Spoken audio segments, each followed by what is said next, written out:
بسم اللہ الرحمن الرحیم۔ ایک حدیث پاک میں نبی کریم صلی اللہ علیہ وآلہ وسلم کا ارشاد ہے کہ جب رمضان المبارک کی پہلی رات ہوتی ہے تو تمام سرکش جنات اور شیاطین کو باندھ دیا جاتا ہے۔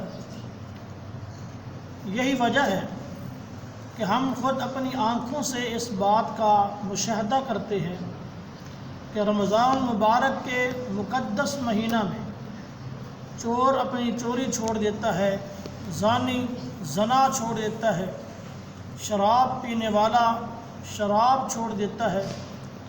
اس کی وجہ یہ ہے کہ اس مہینہ میں جنات کو، شیاطین کو جکڑ دیا جاتا ہے، اور اس مہینہ میں جہنم کے تمام دروازے بند کر دیے جاتے ہیں، ایک بھی کھلا نہیں ہوتا، اور جنت کے تمام دروازوں کو کھول دیا جاتا ہے، ایک دروازہ بھی بند نہیں ہوتا۔ پھر اللہ رب العزت کی رحمت کو دیکھیے کہ اللہ کی طرف سے ایک ندا دینے والا ندا دیتا ہے، آواز دیتا ہے کہ اے خیر اور نیکی کے طالب، قدم بڑھا کے آ، یعنی اپنے نیک اعمال کے اندر کثرت کر، اور اے برائی کرنے والے، اب برائی کرنے سے رک جا۔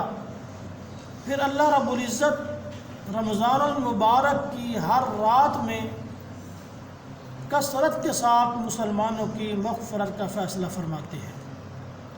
پھر ایک اور روایت میں آتا ہے کہ جتنا پورے اس مہینے کی تمام راتوں میں جتنے مسلمانوں کی مغفرت کی جاتی ہے، اتنی تعداد کے برابر رمضان المبارک کی آخری رات میں مسلمانوں کی مغفرت کی جاتی ہے۔